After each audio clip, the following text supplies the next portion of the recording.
दो लोग जिन्होंने देश में एक धर्म संकट जैसी स्थिति पैदा कर दी है। लोगों के दिमाग में हेट्रेड की भावना पैदा कर दी है। हालांकि उनका इंटेंशन शायद नहीं हो सकता, या अपनी बात को साबित करने का इंटेंशन हो सकता था, कुछ भी हो सकता था। एक थॉट्स के बहुत सारे डायरेक्शन हो सकते हैं। जिस तरह से पानी को जब एक प्याले में या गिलास में रखा जाता है तो पानी उसका आकार ले लेता है, उसी तरह जब कोई बयान आता है तो उसका आकार बन जाता है। जिस तरह का जिसका जैसा दिमाग होता है वो उसका वैसा डायरेक्शन कर लेता है। जो लोग इस इशू को समझना चाहते हैं या मेरे पॉइंट ऑफ व्यू को समझना चाहते हैं, और मैं उनसे रिक्वेस्ट करूंगा कि वीडियो को लास्ट तक देखें। देखिए, यहाँ जो स्थिति पैदा हुई है, दो लोग नाम अगर आप इस ट्रेंडिंग टॉपिक को देख रहे हैं या फॉलो कर रहे हैं तो आप जानते हैं वो दो लोग कौन हैं। मैं बता दूं, एक ने जिसने पैगंबर मोहम्मद सल्लल्लाहु अलैहि वसल्लम के बारे में कुछ कहा था, और एक ने जिन्होंने शिव जी के बारे में कुछ कहा था। मैं दोनों के स्टेटमेंट को क्लैरिफाई करने की कोशिश करूंगा और आपके दिमाग में उस समझदारी की बीज को बोने की कोशिश करूंगा, शायद आप उसको समझ सकें। देखिए, जैसे प्रॉफिट मोहम्मद सल्लल्लाहु अलैहि वसल्लम और आयशा रज़ियल्लाहु तआला अन्हा के रिलेशंस के बारे में या उनके मैरिज के बारे में जो उनका कहना था, वो उनका एक डायरेक्शनल थॉट है। वो 20वीं सदी में 21वीं सदी में खड़ी होकर 6ठी शताब्दी को जज करने की कोशिश कर रही है ना। 21वीं सदी में खड़ी होकर 6ठी शताब्दी को जज करने की कोशिश कर रही है, क्योंकि हर चीज, हर रिचुअल, हर एक घटना के पीछे उसका एक पस मंजर होता है, उसका एक बैकग्राउंड होता है, उसका एक कॉन्टेम्परेरी तत्कालीन स्थिति होती है ना। उसका एक सामाजिक स्थिति होती है, इकोनॉमिकल स्थिति होती है, वो उस पर डिपेंड करता है। मैं ना मोहम्मद सल्लल्लाहु अलैहि वसल्लम को डिफेंड करने आया हूँ, ना मैं शिव जी को डिफेंड करने आया हूँ। मैं बस आपको वो आयाम समझाने आया हूँ, वो डायमेंशन समझाने आया हूँ जो आपको नहीं मालूम या आपको दिखाया नहीं जाता। मोहम्मद सल्लल्लाहु अलैहि वसल्लम को जो मसला है 6 साल या 9 साल को लेकर, देखिए अभी भारत में एक लॉ आया कि औरतों की शादी 21 साल में कर दी जाएगी। मतलब एक समझदारी का एक लेवल ऐड हुआ है ना। एक जरूरत और समझदारी का एक लेवल ऐड हुआ। जरूरत के हिसाब से किसी चीज का कानून बनता है या उसमें तब्दीली आती है। तो 2022 के हिसाब से 21 साल शादी जो है वो लीगल है। अभी कोई 18 साल में शादी करेगा तो वो लीगल नहीं होगा। तो 2022 के हिसाब से आप समझने की कोशिश कीजिएगा। 2022 के हिसाब से 2021 या 20 वाले जो 18 साल में शादी किए थे वो गलत हो गए, है ना। 22 के समझदारी के हिसाब से तो 21 और 20 वाले गलत हो गए, है ना, क्योंकि वो 18 साल में शादी किए थे। ये टाइम गैप है, ये एक टाइम का फासला है जिसको आपको समझना होगा, जो जरूरत के हिसाब से चेंज आता जाता है। कभी वो 18 साल था 21 में या 2020 में, कभी वो 16 साल भी था, है ना, क्योंकि उस वक्त की जरूरत, उस वक्त की सामाजिक स्थिति ऐसी ही थी। कभी वो 14 साल था। हमने अकबर, जोधा अकबर देखा तो उसका जो ये था कि 14 साल उसको किया गया, है ना, अकबर बादशाह के द्वारा। कभी वो 12 साल रहा होगा। टाइम गैप देखिए, जब 1 से 2 साल के अंदर 3 साल का गैप हो गया, 18 से 21 साल शादी की उम्र कर दी गई, तो मोहम्मद सल्लल्लाहु अलैहि वसल्लम और हमारे वक्त के बीच में 1400 साल का फासला है। तो 1400 साल में कितनी चीजें तब्दील हुई, कितनी समझदारियां ऐड हुई, है ना, कितने तत्कालीन स्थिति चेंज हुई, सोसाइटी चेंज हुआ, है ना। आपको उस वक्त की चीज को उस वक्त की निगाह से देखना होगा। आप अगर उस वक्त की निगाह से नहीं देख रहे हैं और आज यहां खड़े होकर मोहम्मद सल्लल्लाहु अलैहि वसल्लम को की 6ठी शताब्दी की स्थिति को जज कर रहे हैं तो आप बेवकूफ हैं,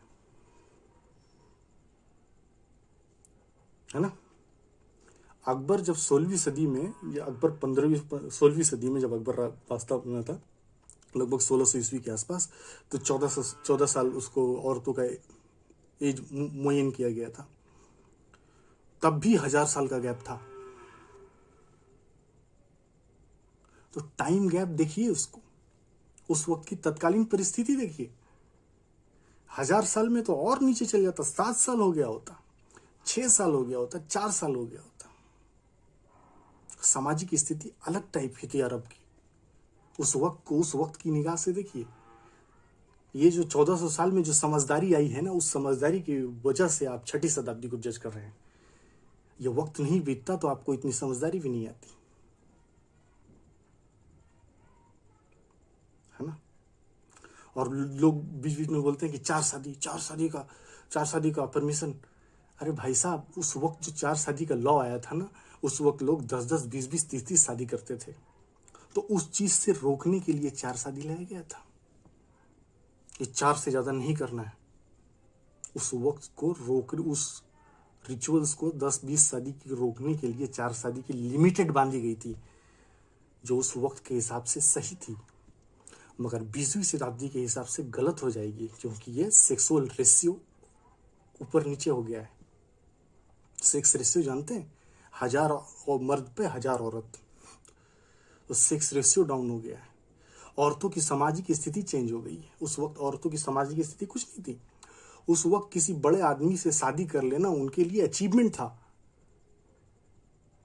किसी राजा से शादी कर लेना उनके लिए अचीवमेंट था, चाहे वो उनको क्या बोलते हैं, दाम्पत्य सुख मिले या ना मिले, बस उनको एक स्टेटस मिल गया। औरत की स्टेटस क्या था उस वक्त, उस चीज को समझना होगा। दूसरी बात शिव जी के बारे में, जो उन साहब ने कहा था शिव जी के बारे में कि लिंगम की क्यों पूजा करते हो या योनि की क्यों पूजा करते हो। भाई साहब, आपको समझदारी नहीं है बिल्कुल। नबी सल्लल्लाहु अलैहि वसल्लम ने कहा था कि जब किसी चीज के बारे में पूरी जानकारी ना हो तो उसके बारे में नहीं बोलना चाहिए। नबी सल्लल्लाहु अलैहि वसल्लम ने क्या कहा था मैं बताऊं। नबी सल्लल्लाहु अलैहि वसल्लम ने बोला था कि अपनी 1000 बड़ाई करो, अपने दीन के बारे में 1000 बड़ाई करो, मगर किसी के दीन के बारे में एक बुराई भी ना करो। यह हदीस में मौजूद है। आपको लिंग और योनि के फिलॉसफी के बारे में कुछ मालूम नहीं है और आप कुछ भी अनाप शनाप बोल रहे हैं। आपने बोल रहे हैं कि राम जी होते तो ये करते वो करते। अरे भाई, राम जी ने रामेश्वरम में शिवलिंग की पूजा की थी, तभी उस जगह का नाम रामेश्वरम हुआ। आप अपनी निगाह से किसी दूसरे के रिचुअल्स को मत देखिए। इस्लाम की निगाह से हिंदुज्म को नहीं समझा जा सकता, या हिंदुज्म की निगाह को इस्लाम से नहीं समझा जा सकता। इस्लाम का एक अलग डायरेक्शन है, अलग वे है। हिंदुज्म का एक अलग डायरेक्शन है, अलग वे है, अलग वे ऑफ अंडरस्टैंडिंग है। इस्लाम पर्दे को कहता है, हिंदुज्म खुलेपन को सपोर्ट करता है, क्योंकि उसकी समझदारी ऊपर चली गई है। हम मोक्ष के बारे में, हमारी फिलॉसफी नहीं है, उनका फिलॉसफी मोक्ष के बारे में है, जो जन्नत और जहन्नम से ऊपर एक स्टेज में जाती है, जिसके बारे में हमारे सूफिया इकराम कह के गए हैं, जिसके बारे में जिक्र राबिया बसरी कहती हैं, जिसके बारे में जिक्र मंसूर अल हल्लाज कह के गए हैं। तो शिवलिंग के बारे में आता हूं। शिवलिंग जो है ना, वो प्रकृति का चिन्ह है। वो अगर वो घटना नहीं होती तो सृष्टि कैसे होती। वो एक सृष्टि है ना, वो एक सृष्टि का चिन्ह है।